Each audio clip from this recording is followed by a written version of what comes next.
तरह से कैप्टन ने बंद कर दिए थे ताकि वो किसी के रडार पर नहीं आएगा। अब ये किसी तरह से जब यहाँ पे पहुंचा है तो एक बोल सकते हैं कि एक डिप्लोमेटिक जीत भारत की, और भारत के लिए बहुत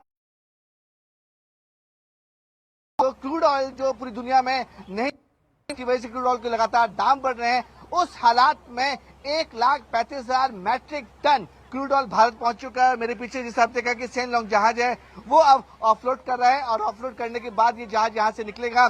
2 से 3 दिन समय लग सकता है कि जब ऑफलोडिंग होती है, क्योंकि बड़ी मात्रा में क्रूड ऑयल है और क्रूड ऑयल यहाँ से अलग अलग हिस्सों में जाएगा। रिफाइनरी हो गई, फिर जो एलपीजी हो गई, सीएनजी हो गई, वहां से अलग अलग हिस्सों में जाएगा। आपको बताना चाहेंगे कि एक और जहाज जो है पंकज वो स्ट्रेट ऑफ हॉर्मुज से क्रॉस कर चुका है, सेफ जोन में आ चुका है। और जो मुंबई पोर्ट के जो सूत्र हैं वो बता रहे हैं कि दूसरा जहाज जो है वो तकरीबन शनिवार दोपहर या शाम तक मुंबई जहां पर हम खड़े हैं वहां तक पहुंच जाएगा। पंकज, चलिए, बहुत बहुत शुक्रिया विवेक, कितने विस्तार से, कितने अच्छे तरीके से आपने एक एक चीज समझा दी है। यानी शिनलॉन्ग ये जो जहाज है ये हॉर्मुज स्ट्रेट से आया है और एक बड़ी डिप्लोमेटिक जीत है भारत की। यानी युद्ध के बीच में इंडियन फ्लैग लगा के इनको सेफ मैसेज दिया गया। और ऐसा ही एक और जहाज आएगा। इस वक्त ऑफलोडिंग का काम चल रहा है सुबह 6 बजे से, अब लगभग 3 बजने वाले हैं, यानी लगभग 9 घंटे का वक्त बीत चुका है और इसमें 1 या 2 दिन लगेंगे जैसा विवेक बता रहे। तो इस तरह के जहाजों के आने का सिलसिला अब जारी रहेगा। बहुत बहुत शुक्रिया विवेक।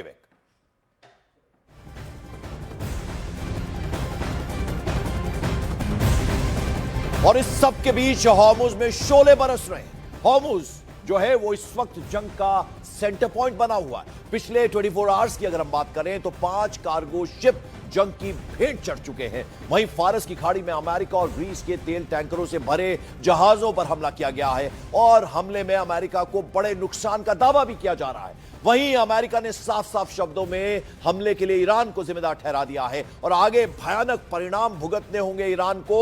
यह सख्त चेतावनी भी अमेरिका ने ईरान को दे डाली है। और इस बीच आपको बता दें कि अमेरिका का दावा है कि उसने हॉर्मुज स्ट्रेट के आसपास 16 माइन लेयर जहाजों को बर्बाद कर दिया, यानी ऐसे जहाज जिन्हें समुद्र में समुद्री खदानें बिछाने के लिए डिजाइन किया गया है। और ये जो खदानें हैं उनमें विस्फोटक होता है और इसीलिए इसे समंदर की बारूदी सुरंग कहते हैं। आसान भाषा में यदि समझें तो समुद्री खदानें पानी के अंदर छिपे बम होते हैं, जी हां, जो जहाजों को नुकसान पहुंचाने के लिए बनाए जाते हैं। ये 2 तरह के होते हैं। पहला मोड माइंस यानी लंगर वाली खदानें और दूसरे बॉटम माइंस यानी तले वाली खदानें।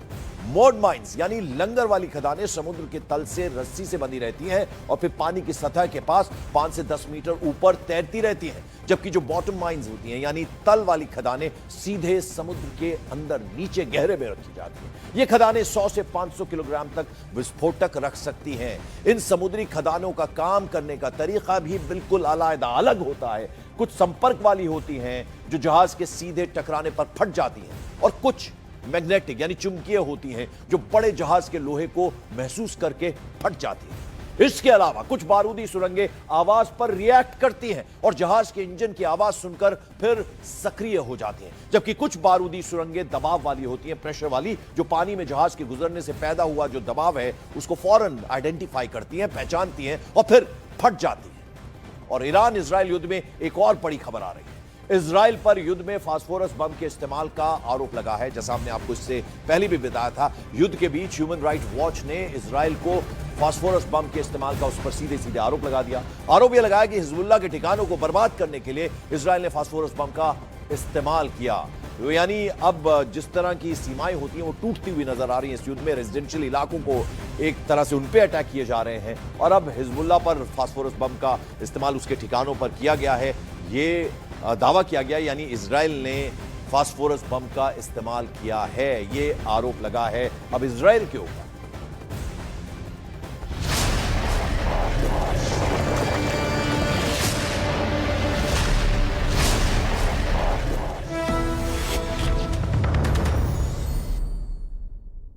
सबसे पहले बात इस महायुद्ध की जो कि पिछले 13 दिनों से जारी है, और इधर ईरान युद्ध के बढ़ते असर के बीच में इंटरनेशनल एनर्जी एजेंसी यानी कि आईईए ने ऐतिहासिक फैसला लिया। आईईए ने घोषणा की कि उसके 32 सदस्य देश अपने इमरजेंसी भंडार से 40 करोड़ बैरल कच्चा तेल बाजार में जारी करेंगे। ये एजेंसी के इतिहास में सबसे बड़ा रिलीज होगा। आईईए ने कार्यकारी निदेशक फातिह बिरोल ने बताया कि ये कदम युद्ध के कारण तेल बाजार में आई आपूर्ति संकट को दूर करने के लिए उठाया गया है। एजेंसी के मुताबिक 28 फरवरी से शुरू हुए युद्ध के बाद हॉर्मुज स्ट्रेट से तेल की सप्लाई गंभीर रूप से प्रभावित हुई और इस रूट से कच्चे तेल और पेट्रोलियम उत्पादों का निर्यात युद्ध से पहले के स्तर के 10% से भी कम रह गया। और ऐसे में ये बड़ा फैसला लिया गया है और ये फैसला लिया गया कि इस बढ़ते असर के बीच में इंटरनेशनल एनर्जी एजेंसी यानी कि आईईए की तरफ से 40 करोड़ बैरल तेल रिलीज किया जाएगा।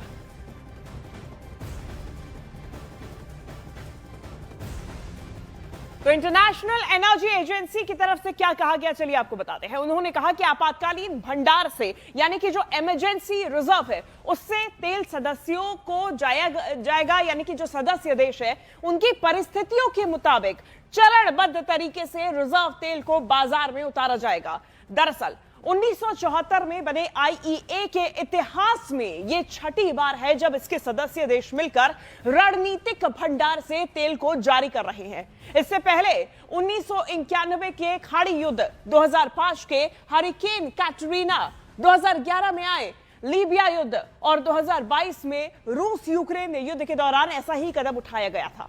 अब ऐसे में आईईए के 32 सदस्य देशों में America, Japan, Germany, France, Britain, Canada और दक्षिण कोरिया जैसे प्रमुख देश शामिल हैं। हालांकि जो भारत है इस एजेंसी का सदस्य नहीं है बल्कि वो 2017 से आईईए का एसोसिएट देश बना है।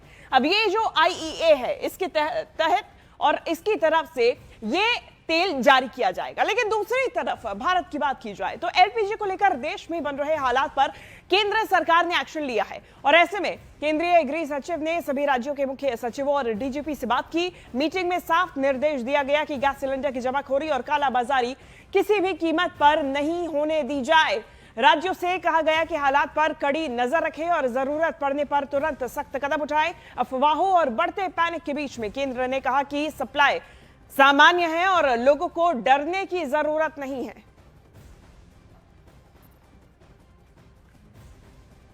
तो एलपीजी और कच्चे तेल के मुद्दे पर विपक्ष सरकार को घेरने की कोशिश कर रहा है। कांग्रेस नेता सलमान खुर्शीद ने कहा कि एलपीजी के बारे में हकीकत बाजार में पता चलेगी। एसपी नेता अबू आजमी का दावा है कि हालात बेहद खराब है।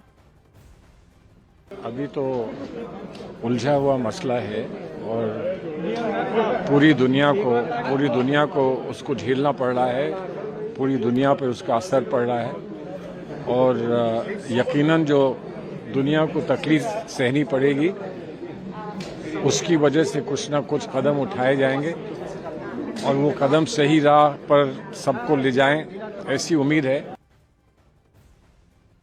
मैं एमएलए हूँ, मुझे घर के गैस के लिए जरूरत थी तो किसी ने कहा कि उसमें जो है ब्लैक से मिल रहा है।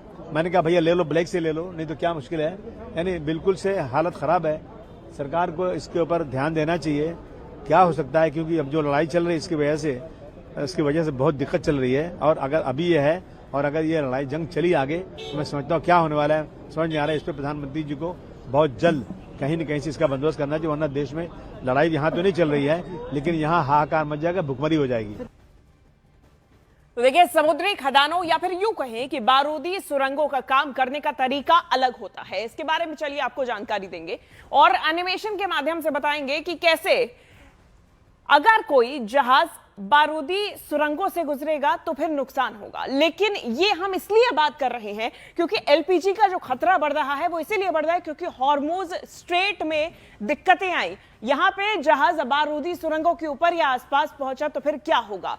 लंगर के सहारे समुद्र के सतह से लगी ये खदानें देखने में एक बॉल जैसी लगती हैं। ये देखिए, यहां पे ये बॉल है और यही बॉल जो है ये सबसे खतरनाक, सबसे घातक है, जिनमें कांटे की तरह उभार होते हैं। ये वो बॉल है और ये जो कांटे की तरह उभार होते हैं ये सबसे ज्यादा नुकसानदायक होते हैं। कुछ बारूदी सुरंगें संपर्क वाली होती हैं तो फिर जहाज के सीधे टकराने पर फट जाती हैं, यानी जहाज इनसे टकराएगा तो फिर फट जाएगा। कुछ चुंबकीय होती हैं जो कि बड़े जहाज के लोहे को महसूस करके फट जाती है।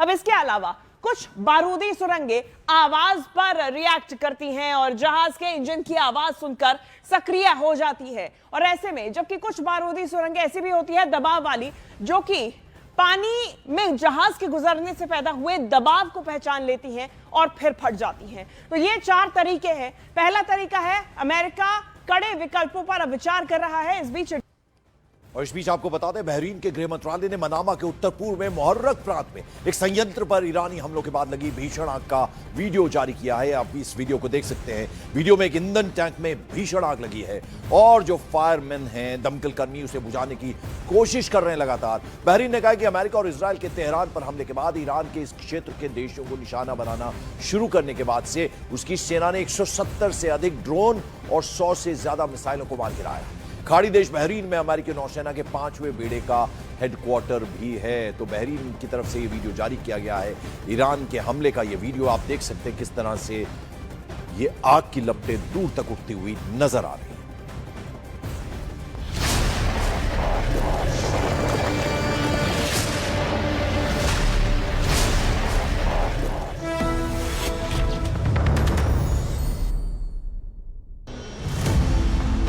नेटवर्क 18 के प्रतिष्ठित मंच पर आप सभी राइजिंग भारत की चर्चा कर रहे हैं। भारत को वैश्विक मंच पर नई पहचान दिलाने वाली शख्सियत ने भारत जो करता है उसका वैश्विक विश्लेषण होता है। भारत के अंदर की शक्ति को पहचानने और आगे बढ़ने का किया आह्वान। नेटवर्क 18 के दर्शकों को हम सिर्फ रूटीन काम न करें, वर्ल्ड क्लास काम करें। मैंने लाल किले से कहा है, यही समय है, सही समय है। Geo Finance presents News 18 Rising Bharat Summit, co-presented by PhonePe and DS Group, powered by Pernod Ricard India, driven by the all-new Kia Seltos. सबसे पहले बात इस महा